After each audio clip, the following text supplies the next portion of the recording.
What's up, folks? Hope you're doing fine. Moin moin meine lieben Sportsfreunde. Today, with this video, I want to show you with which controller settings and camera settings I become the first place in the division ranking. Put my focus on the most effective settings, especially when we are talking about things like pass assist level and so on. And this goes for both controller and camera settings. I will also tell you the advantages and also the disadvantages from the camera which I am using. Two sections with attack and defense. On the PlayStation, it is the triangle where you can open the detailed settings, which will become really interesting. In general, I can tell you that I am using the previous Pro Evolution Soccer settings. I am using R1 as my dash button. The preset setting here is that you're running, that you're dashing with R2. But I changed that. R1 is more responsive to me. It's faster to click for me. And this is the reason why I'm using R1 for dash instead of R2. Cursor change is L1. It's the preset setting.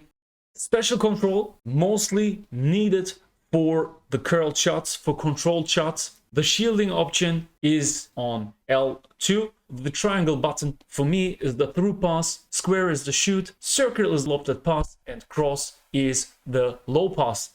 A really underestimated point, in my opinion, and also a topic which is not shown enough, in my opinion. It's the player movement in the basic commands. Definitely, there are no two opinions. This is not a matter of taste. You should definitely get used to play with the analog stick. You should stop playing with the D-pad. In this game, it's so important because you have the freedom, the 360-degree freedom, and you have to use it, especially in specific runs. When you go for fast dribblings, you can adjust your direction freely. So the angle is up to you. You have the full control. But with the D-pad, this is unfortunately not possible. So you won't have the freedom. You have just specific angles in which you are able to run. Now let's talk about the defense. Again, R1, the dash, and L1, the cursor change. Starting with the matchup button, it's the R2 for me, which is really important in the defense. On L2, here's the shoulder charge. The triangle, goalkeeper runs toward the ball. Go for pressure on square, sliding tackle on circle, X button for the pressure button. Let's come to a really interesting part, and this is the detailed setting. Starting with cursor change, I am using semi-assist. This is for me the way to go. Cursor type, a matter of taste. I am using the player names on it. Then we have the manual cursor change type, which is for me on standard player oriented.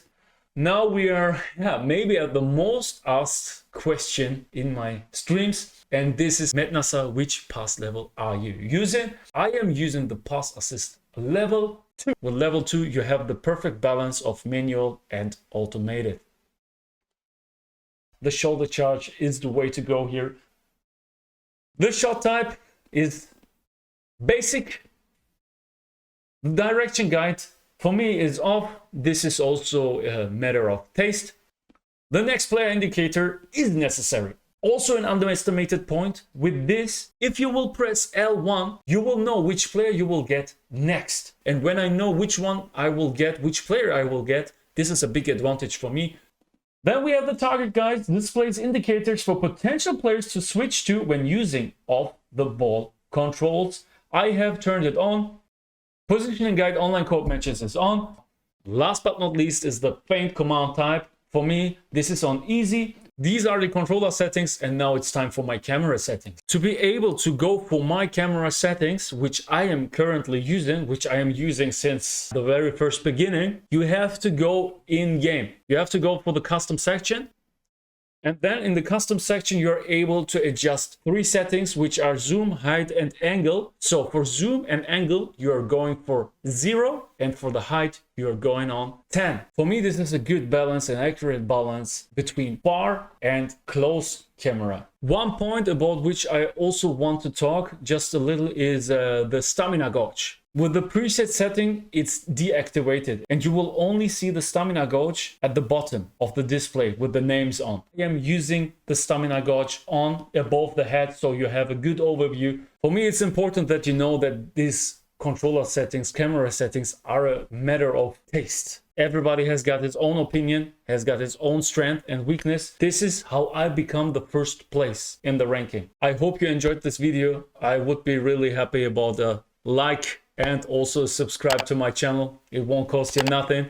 And don't miss also my streams on Twitch, where I am giving live sessions and also giving analysis and tips live on stream. I will put a lot of focus on YouTube as I promised, so the next videos will be tutorials about defense, dribblings, offense, lots of other stuff. Also content in game like play styles, player styles, formation strategies, and so on.